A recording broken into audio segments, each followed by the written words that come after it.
Итак, эпидемиологи Коми уверяют, эффективность вакцины от гриппа несравнимо выше всех неспецифических медицинских препаратов, которые можно принимать в течение зимнего периода, чтобы укрепить иммунитет и не заболеть. Главное, убеждают они, вакцина не дает развиваться осложнениям. Например, в прошлом году серьезных осложнений, включая летальный исход и тяжелые формы заболевания, среди тех, кто привился, не зарегистрировано. Продолжит мой коллега Евгений Ершов. Константин Никулов делает себе прививку от гриппа уже 7-й год подряд. Молодой человек уверяет, после вакцины о болезни даже и не задумывается. Последний раз болел в 16 лет, сейчас ему 23. Еще со школы самостоятельно, без чьих-то наставлений, идет на вакцинацию. Сам хочу. Сначала в школе, потом сам захотел.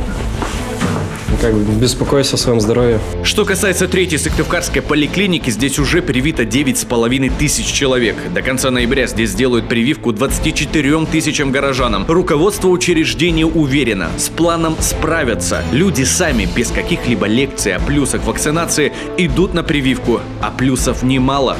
В случае заболевания возможно серьезные осложнения, такие как вирусная пневмония, гриппозная, энцефалиты различные, поражение сердечно-сосудистой системы, почек, нарушение обмена веществ, усугубление их, обострение каких-то еще хронических заболеваний. То есть вакцинация защищает пациента, любого человека от осложнений. Или если даже заболевание развивается, оно протекает в легкой форме. Для детей вакцина применяется немного другая, в ней нет консервантов. Врачи призывают родителей обязательно привить свое чадо. Плюсы очевидны. Также мы видим, что идет снижение осложнений против гриппозной инфекции.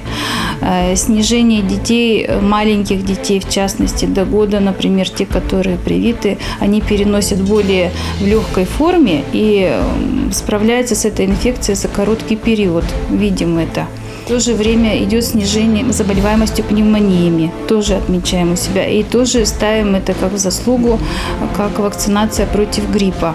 Врачи однозначно за. Граждане, испытавшие на себе благотворность вакцины, тоже. И все же сомнения остаются. Иначе как объяснить, что люди готовы скорее пролежать 2-3 недели в больнице, чем вовремя сделать такую привычную сейчас прививку от гриппа? А действительно, все же так просто. Сделал прививку и про грипп забыл. В прошлом году, по нашей информации, в Коми было привито около 40% населения. Цифра неплохая. И тем не менее, врачи считают, что процент привитых должен быть значительно больше. Это остановит эпидемию. Это даст, в конце концов, экономический эффект. Благодаря тысячам рабочих часов, а не часов на больничном. Что останавливает вас и нас? Или наоборот, что вас побуждает сделать прививку от гриппа? Звоните в эфир 46 90 60. Наш эксперт в студии сегодня – исполняющая обязанности главного врача Республиканской инфекционной больницы Татьяна Безуглая. Татьяна Владимировна, здравствуйте. Добрый вечер. Татьяна Владимировна, вы приехали в студию практически с приема больных. Есть уже случаи гриппа? Гриппа на сегодняшний день в Республике Коми нет. И в России еще только один завозной случай на сегодняшний день. Но, тем не менее, идет эпидподъем ОРЗ. Заболеваний. Это как-то связано потом в будущем на гриппе или это уже никак? Нет. Это разные вещи? Нет, разные вещи. Понятно. Когда ожидаете наплыв и будет ли он вообще? А может и в этом году как-то тьфу-тьфу, как говорят? Нет, точно будет, потому что уже в Европе зарегистрированы случаи, уже южное полушарие пылает, в Индии уже отмечены даже летальные исходы от гриппа. Поэтому и к нам тоже придет. У нас сейчас активная миграция.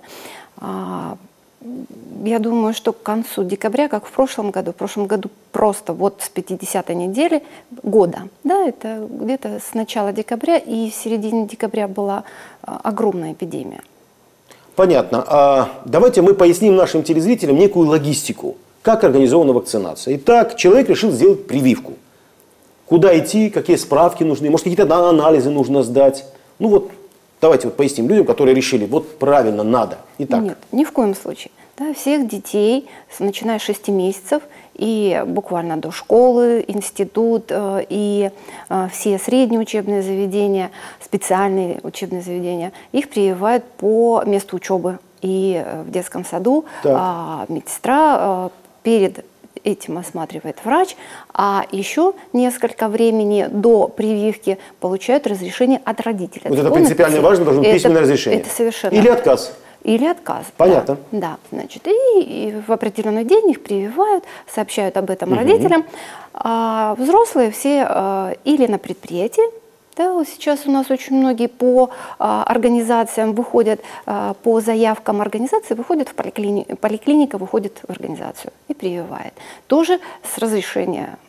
А затем, ну, все остальные, все, кто входит в группу риска, да, вот они, у нас есть определенные, которые по национальному календарю, это медработники, это учителя, и воспитатели, и работники сферы услуг, люди, призывники, беременные женщины обязательно входят в эту группу риска, потому что по тяжелому течению гриппа, поэтому они должны прививаться. Должны.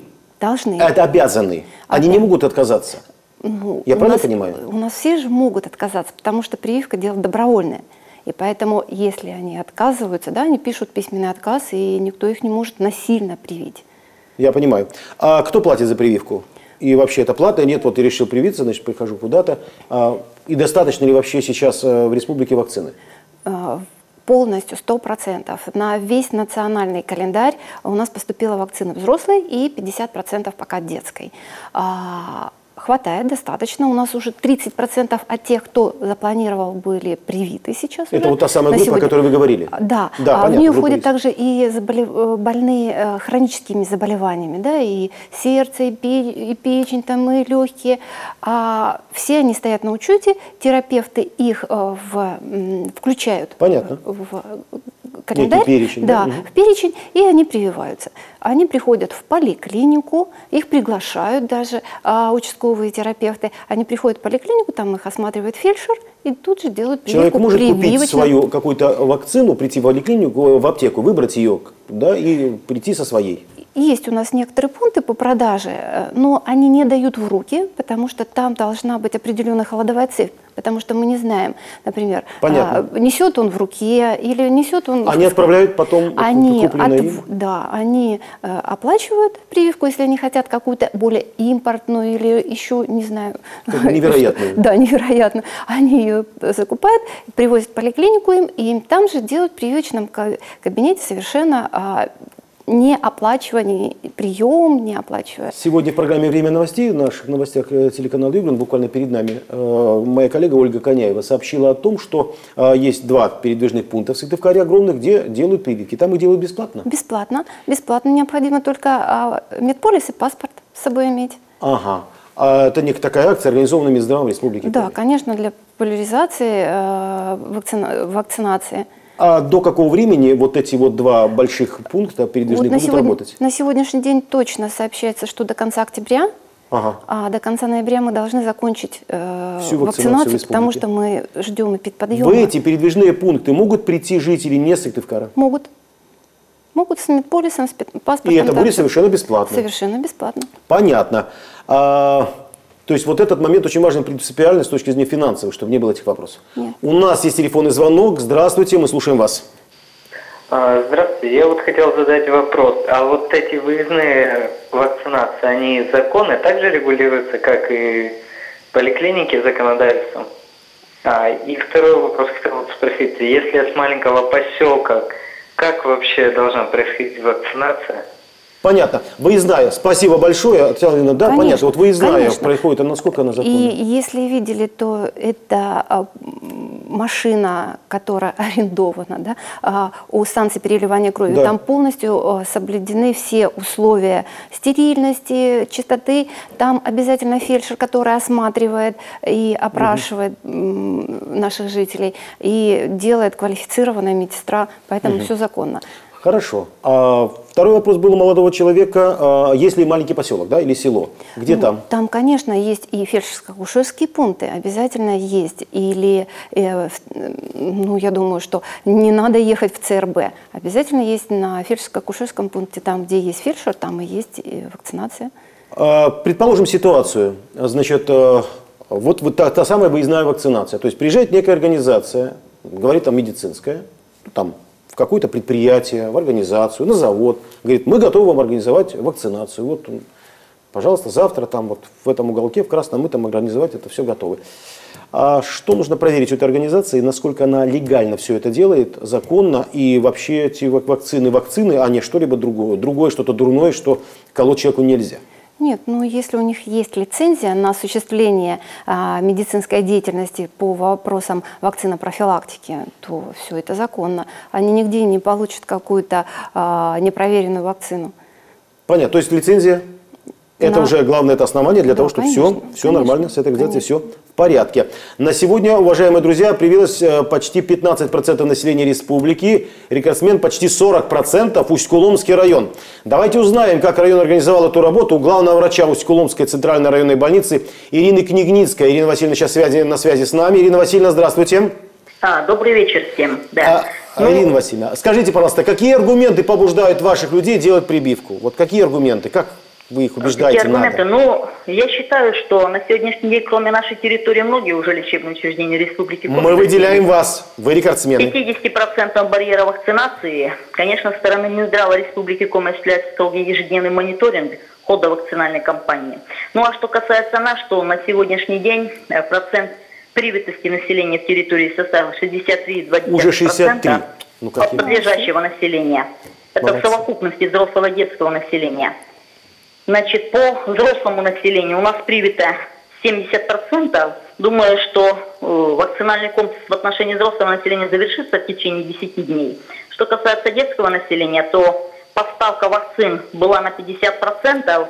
И привито на сегодня 48,5% детского населения. Ирина Васильевна, скажите, пожалуйста, предприятия участвуют в этом процессе? Ну, у вас немало производственных предприятий различных. Что хочу сказать? Значит, очень большую работу проводят все лечебные учреждения района, благодаря тому, что вакцина поступила очень рано. Это в августе месяце.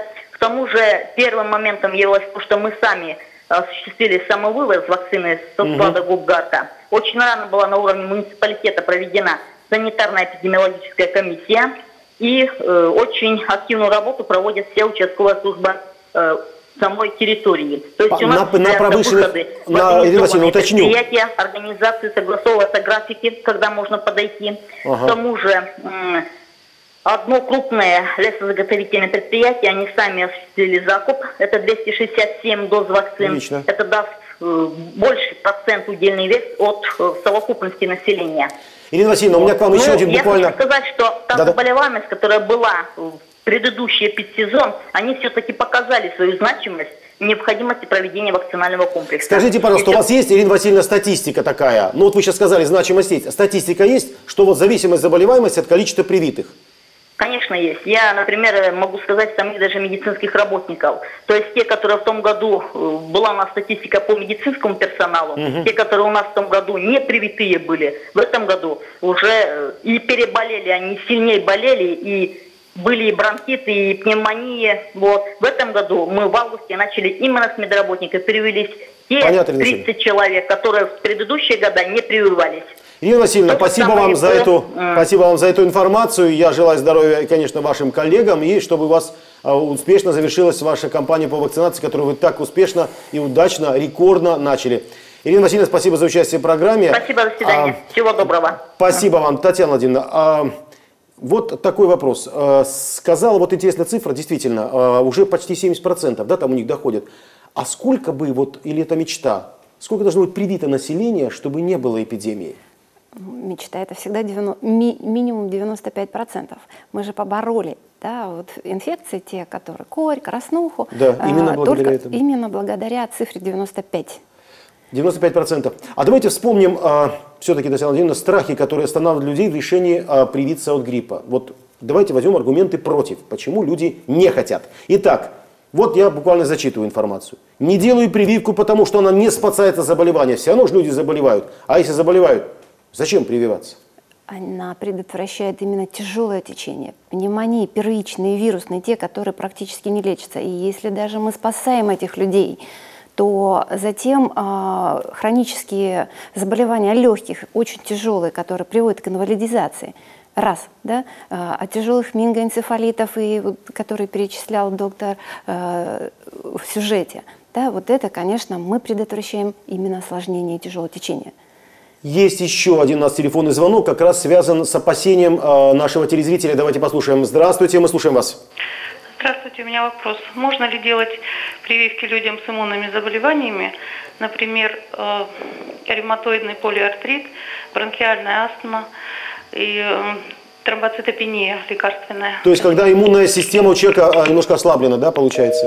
Угу. Спасибо большое. Да, здесь вопрос, конечно, должен решать индивидуально врач-ревматолог. Да, при тяжелых заболеваниях иммунной системы, таких как ревматическая, как тромбоцитопеническая пурпура, да, тем более, что когда неизвестен этиологический вот такой момент, когда причина неизвестна. Понятно. Но, тем не менее, мы их прививаем, и сейчас мы прививаем единственное без иммуностимуляторов.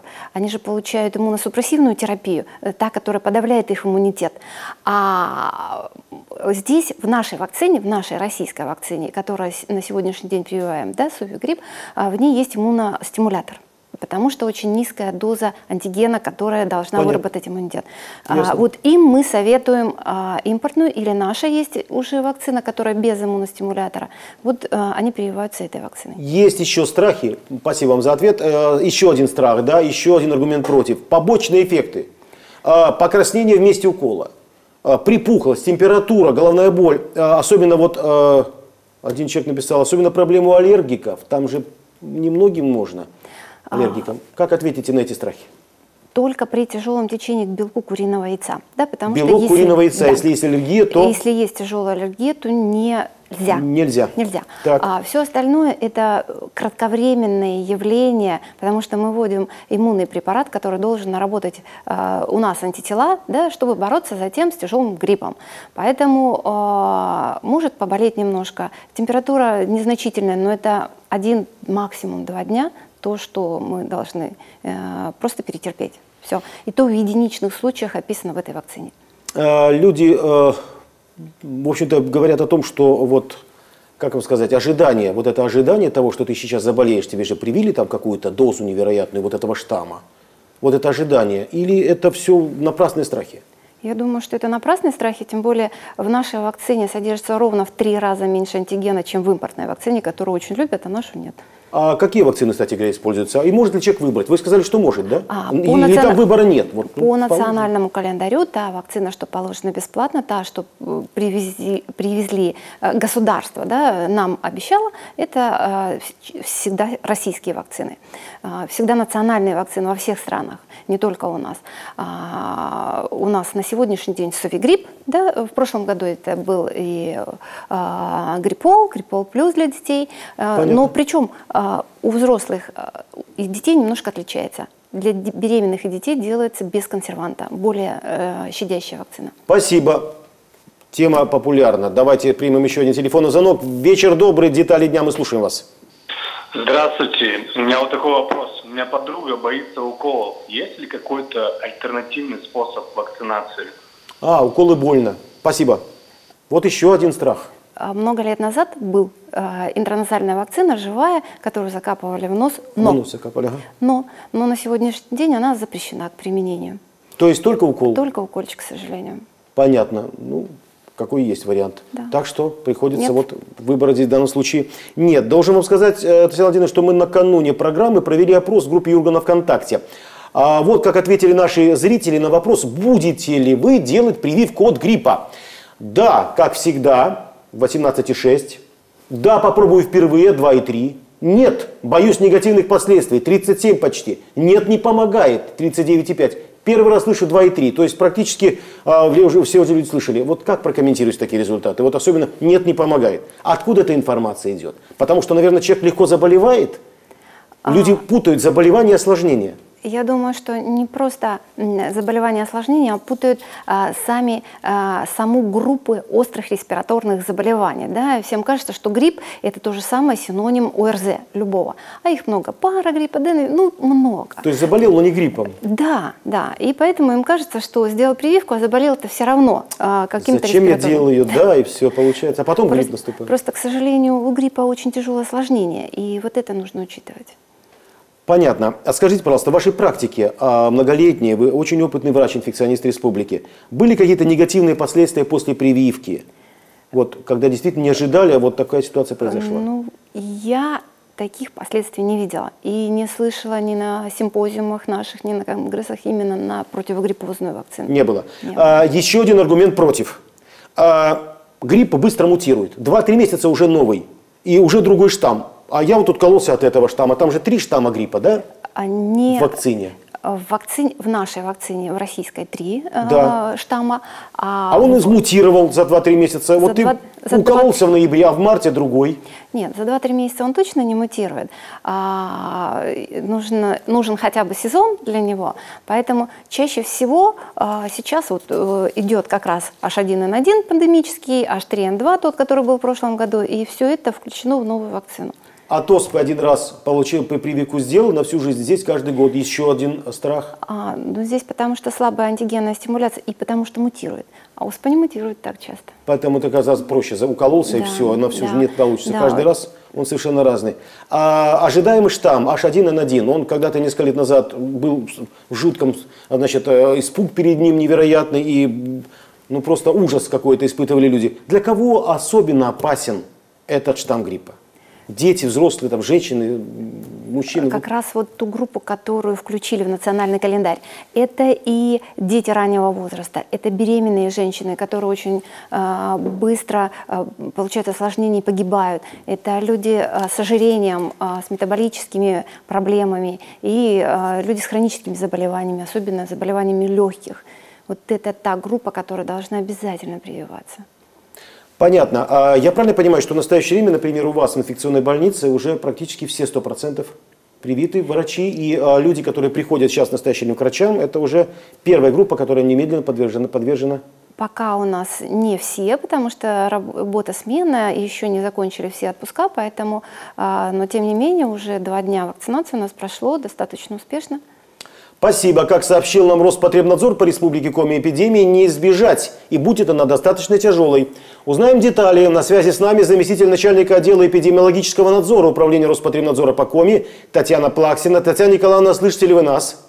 Да, добрый вечер. Добрый вечер. Татьяна Николаевна, скажите, пожалуйста, в какие сроки эпидемиологи Коми ожидают эпидемию в этом году? Дело в том, что уже второй эпидсезон мы ожидаем эпидемию раньше назначенного срока. Если оценить ситуацию по сезону 16-18 года, так, то у нас превышение эпидпорога в целом по республике Коми началось уже на 45-й неделе. Это неделя 7 по 13 ноября.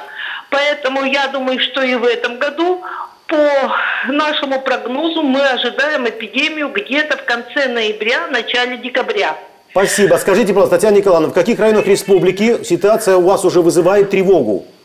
Ну вот превышение заболеваемости на сегодня мы видим по городу Воркуте, по Ухте, по Усть-Куломскому, Прилузскому, Княжпогосскому и Сосногорскому районах. Я знаю, что вы... территории республики пока тревогу не вызывают. Я знаю, что вы обратились недавно с неким обращением, повторюсь, на своем сайте к руководителям предприятий активнее организовывать вакцинацию своих работников. Есть ли у руководителей понимание экономического эффекта, или они, как и значительная часть населения, к сожалению, считают прививки неэффективными? Есть понимание? Вы знаете, что по документам санитарного законодательства руководители организации и предприятий, они обязаны принять меры по защите работающего персонала от заболеваний гриппом и РВИ. Особенно это в организациях с высоким риском распространения вирусов. Это предприятия торговли, сферы обслуживания, общественного транспорта. Я думаю, что это очень понятно. И я думаю, что у должностных лиц управления достаточно рычагов воздействия, кроме понимания. Есть у нас меры административного воздействия, как в отношении юридических лиц, так и должностных лиц. И Татьяна Николаевна, есть будем у нас надеяться... постановление главного государственного санитарного врача, которое мы можем выносить об отстранении от работы лиц, не привитых против гриппа. Даже так. Татьяна Николаевна, да, потому будем что надеяться... прививки против гриппа, они включены в национальный календарь, исполнение которого находится на контроле управления. Татьяна Николаевна, я буду надеяться, и будем с вами вместе надеяться, что до таких мер не дойдет. Спасибо вам за участие в нашей программе. Это, уважаемые друзья, это программа «Детали дня». Мы вернемся в студию буквально через 25 секунд. У нас реклама.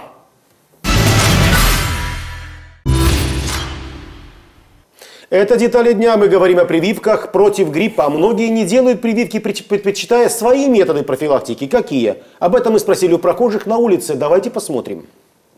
Как вы считаете, какой самый надежный способ спастись от болезни? Закаляться, питаться правильно. Заниматься, бегать, холодной водой обливаться, все дела. Побольше двигаться. Как насчет прививок? Я против. Вот прививку иду делать. Есть чеснок. Я не верю народным средствам. Больше прививайтесь, честно. Да. Ну, наверное, закаляться, бегать и поменьше бывать в общественных местах. Заниматься спортом и не унывать. Еще раз напомню, заниматься спортом, бегать, чеснок, не появляться в общественных местах – это заменяет вакцинацию? Это очень хорошее подспорье для вакцинации. Но самый для лучший, того, чтобы не заболеть. Да. самый эффективный метод только вакцинация. И больше никто ничего на сегодня не придумал более эффективного. Ни таблетки, ни все неспецифические. Страхи мы назвали с вами. Давайте вот так вот тезисно главные плюсы еще раз подчеркнем с вами, Татьяна Владимировна. Итак. Это тяжелое осложнение. Это Которых риск не будет. Умереть, да, от гриппа на сегодняшний день в 21 веке, от такой инфекции, которую можно предотвратить. Ну и, наверное, экономические большие потери, и которые может привести отсутствие на работе. Ну, я понимаю, все. А вот тот факт, что в деньгах выражается, да. Ведь это гораздо дешевле, наверное, чем потом лечить себя от гриппа, и это не будет дешево, особенно если, слава богу, еще не попадешь в больницу. 2 недели лечения, да, это очень дорогое удовольствие, ну и препараты от вакцины, от гриппа гораздо дороже, чем вакцина, раза в 3-4. Если есть такая штука под названием коллективный иммунитет. Есть. Это означает, что есть люди, которым нельзя делать. Ну, эти 5%, прививку, о которых я говорила. Да, да? И если мы сделали, мы защищаем в том числе этих людей. Да. Так получается. Вот еще один такой плюс нашел интересный. Татьяна Владимировна, спасибо за участие в нашей программе. Если вот сказать вывод одним предложением о вакцинации. Вакцинация это? Это лучшая защита от гриппа на сегодняшний день. Татьяна Владимировна Безуглая, врач-инфекционист, исполняющий обязанности главного врача инфекционной больницы республики, была сегодня в гостях в нашей студии. Спасибо вам за участие в нашей передаче. Уважаемые друзья, сегодня министр здравоохранения России озвучила следующие цифры. В прошлом году от сезонного гриппа было привито 40% населения страны. Благодаря этому в 3,5 раза снизилась заболеваемость гриппом и в 20 раз смертность и число осложненных случаев. Решение за вами. И пусть оно будет на пользу вашему здоровью. Это были «Детали дня». Всего вам самого доброго. Спасибо.